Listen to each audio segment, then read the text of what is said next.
जी अस्सलाम वालेकुम। आज हम बात करेंगे the Punjab price control of essential commodities act 2024, जो कि 7 एक्ट है 2024 का, और पीरा का जो सिलेबस है एसडी और पीरा का जो एग्ज़ाम होने वाला है उस हवाले से जो है वो ये ऐड किया गया है सिलेबस में। आज हम इसको टू द पॉइंट डिस्कस करेंगे और जो अहम सेक्शंस हैं जो कि आपके पेपर के हवाले से पूछे जा सकते हैं सिर्फ हम उनको डिस्कस करेंगे। तो स्टार्ट करते हैं। What is the short title of this act? Basically पहला जो भी सवाल होगा वो शॉर्ट टाइटल के हवाले से होगा कि इस एक्ट का जो शॉर्ट टाइटल है वो क्या है। जो सेक्शन 1 है short title extent and commencement के हवाले से है जनाब साहब, the Punjab price control of essential commodities act 2024 जो है वो इसका नाम है। Basically a person engaged in the manufacture or of production of any essential commodity, उसको क्या कहा जाएगा जनाब साहब? उसको प्रोड्यूसर कहा जाएगा। ये डेफिनेशंस है प्रोड्यूसर किसे कहा जाएगा कि वो बंदा जो कि एंगेज होगा या इन्वॉल्व होगा मैन्युफैक्चर करने में या प्रोडक्शन करने में ऑफ एसेंशियल कमोडिटीज़ के हवाले से। According to Section 3, who is the chairperson of the Price Control Council established under the Punjab Price Control of Essential Commodities Act 2024? Section 3 इसको डील करता है Establishment of Price Control Council। Minister of Industries, Commerce, Investment and Skills Development जो है वो basically इसको देखेगा। According to Section 3, which of the following is not a member of the Price Control Council? Section 3 में ही बताया गया है कि कौन कौन सा जो है मेंबर होगा इस एक्ट में जो कि एसेंशियल कमोडिटीज़ की प्राइस का जो है वो तयन करेगा। तो ये कुछ हैं जिसमें मिनिस्टर ऑफ इंडस्ट्रीज़ है, कॉमर्स है, मिनिस्टर ऑफ एग्रीकल्चर है, मिनिस्टर ऑफ फूड है, चीफ सेक्रेटरी है पंजाब, सेक्रेटरी होम डिपार्टमेंट है, सेक्रेटरी इंडस्ट्रीज़ है, सेक्रेटरी एग्रीकल्चर है, सेक्रेटरी लाइफ स्टॉक है, सेक्रेटरी फूड डिपार्टमेंट है, और such other member as the chairperson may deem fit, और जो चेयरपर्सन मुनासिब समझता है उस मेंबर को जो है वो इसमें एनलिस्ट कर सकता है। तो लिहाजा इन ऑप्शंस में जो सेक्रेटरी एजुकेशन डिपार्टमेंट है उसका कोई जो है वो अमल दखल नहीं है इस एक्ट में। According to Section 3, which of the following are functions of the Price Control Council? Section 3 का जो सब सेक्शन 2 है बेसिकली वो फंक्शंस के हवाले से है। प्राइस कंट्रोल काउंसिल के क्या फंक्शंस होंगे? तो जनाब साहब ऑब्टेन करेगा information regarding prices of essential commodities prevailing in various markets. ये डेली बेसिस के ऊपर होता है और मंथली बेसिस के ऊपर भी होता है, फोर्टनाइटली बेसिस के ऊपर भी होता है। ये जो डिप्टी कमिश्नर हैं किसी भी डिस्ट्रिक्ट के वो जो है वो जारी करते हैं। मैं आपको एंड में जो है वो दिखा दूंगा कि किस तरह से जो है वो ये क्या कहते हैं तयन किया जाता है और अवेजा की जाती है रेट लिस्ट एसेंशियल कमोडिटीज की।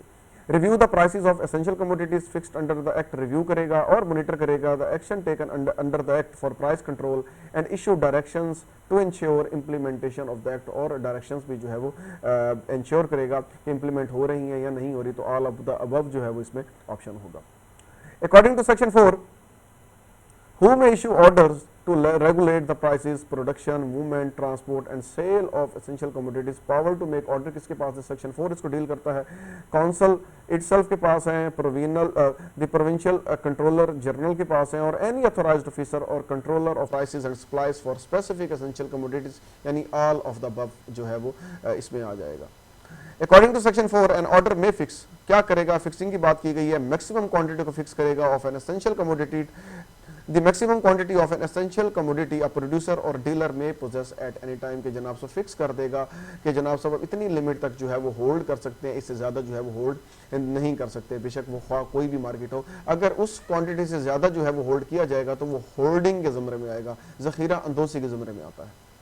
According to section 4, persons engaged in essential commodity businesses may be required to maintain and produce books, accounts and records for inspection के जनाब से वो मेंटेन करेगा रिकॉर्ड जो उसके पास क्या कहते हैं कमोडिटी आई है और वो जो सेल हुई है उसका रजिस्टर मेंटेन करेगा, इंस्पेक्शन के लिए प्रोवाइड करेगा और फर्निश करेगा specified information relating to their business, और जो उसका बिजनेस होगा उसके लिए जो इंफॉर्मेशन भी रिक्वायर्ड होगी वो भी फर्निश करेगा। तो लिहाजा बोथ ए एंड बी जो है वो इसमें आएगा। According to section 5 subsection 1, who shall be the provincial controller general for the purpose of the act? कौन होगा? Secretary industries, commerce, investment and skills development department जो है वो बेसिकली ये होगा।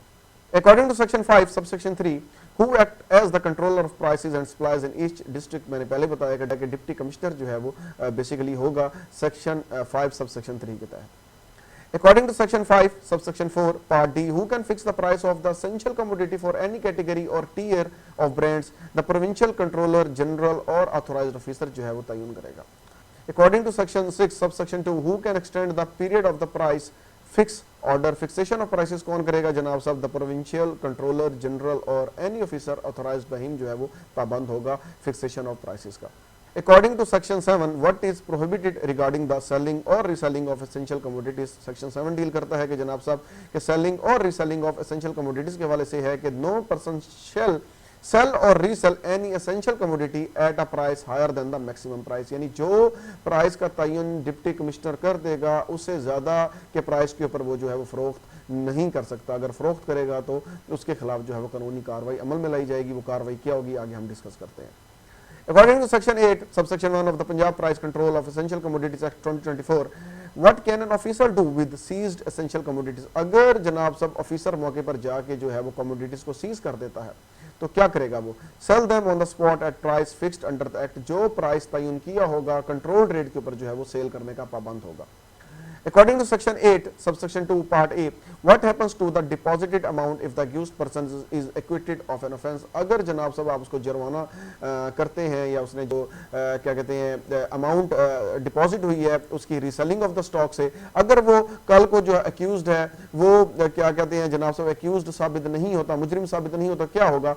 It is release to the accused person, वो amount जो है वो रिलीज कर दी जाएगी अक्यूज्ड पर्सन की।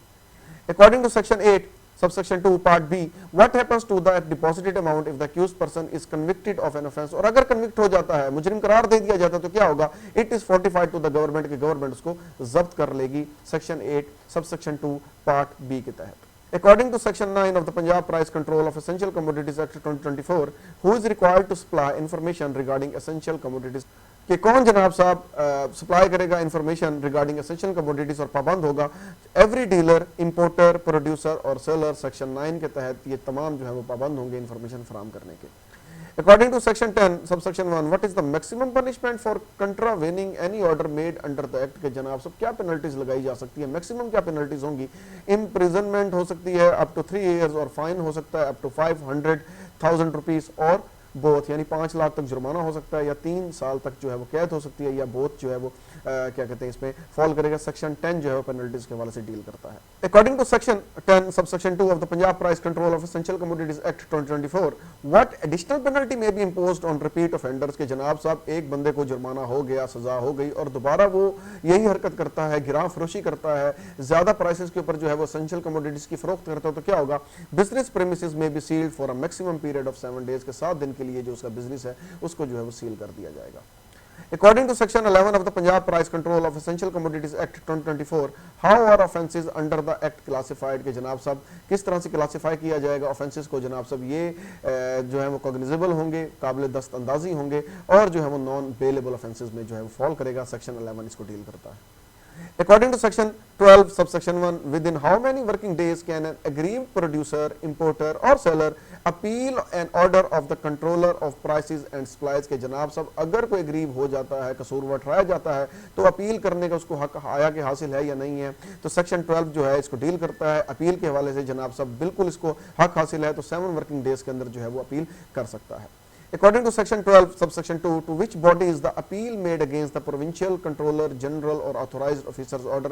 तो section 12 subsection 2 के तहत किसको अपील करेगा, कहाँ पे अपील करेगा? तो जनाब साहब द काउंसिल्स एपेलेट कमेटी जो बनी होगी उसको जो है वो अपील करेगा। A person buys essential commodities for personal use only, do they count as a debtor if the order is contravened? क्या अगर वो पर्सनल इस्तेमाल के लिए एसेंशियल कमोडिटीज लेता है तो क्या वो इस जुर्म में आएगा या वो जुर्म का इर्तिकाब कर सकता है इस हवाले से या नहीं कर सकता? तो जनाब साहब 13 सेक्शन डील करता है अटेम्प्ट्स एंड अबेटमेंट्स के हवाले से कि नो एक्सप्रेसली एग्जेम्प्टेड होगा अगर वो पर्सनल और ज़ाती क्या कहते हैं इस्तेमाल के लिए जो है एसेंशियल कमोडिटी बाय करता है, लेकिन वो भी एक लिमिट की हद तक होती है। यानी अगर डिमांड एंड सप्लाई को जब हम तयन करते हैं डिस्ट्रिक्ट में बैठे हुए और तहसील्स को देखते हुए कि जनाब साहब कितनी तलब है और कितनी रसद है, उसके मुताबिक जो है हम तयन करते हैं। अगर ऐसी कोई चीज़ है जिसकी जो है वो डिमांड ज़्यादा है और सप्लाई कम हो रही है और एक बंदा क्लेम करता है कि जनाब साहब मैं पर्सनल यूज़ के लिए ले रहा था, तो वो उस ज़मरे में नहीं आएगा, उसके खिलाफ फिर जो है वो कार्रवाई हम करते हैं। What is the punishment for making a false statement when required under the act? अगर वो जनाब साहब फॉल्स रिकॉर्ड देता है, 2 नंबरी करता है, फ्रॉजरी करता है और आपसे झूठ बोलता है तो क्या होगा? उसको भी जो है वो फॉल्स स्टेटमेंट की जो है सजा दी जाएगी अप टू 3 year इम्प्रिजनमेंट और फाइन और बोथ जो है वो हो सकता है। सेक्शन 15 डील करता है फॉल्स स्टेटमेंट के हवाले से।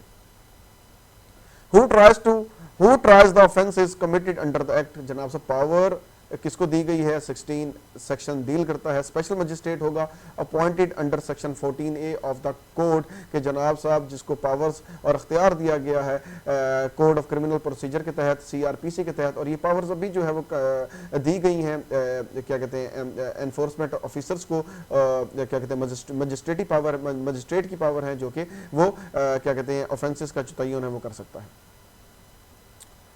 What protection is granted to officials taking action under the act? जनाब साहब protection of action under the act की बात की गई है कि जनाब साहब protection from legal proceedings if action was in good faith, कि अगर कोई ऑफिसर ऐसा एक्शन करता है जो कि गुड फेथ में काउंट होगा तो उसके खिलाफ जो है वो लीगल एक्शन नहीं लिया जा सकता। Who has the authority to make rules for carrying out purpose of the act? कौन सी अथॉरिटी है जो रूल्स बनाएगी? पावर टू मेक रूल्स जनाब साहब गवर्नमेंट है, bye notification in the official gazette definitely जो है वो करेगी। सेक्शन 19 जो है उसको डील करता है।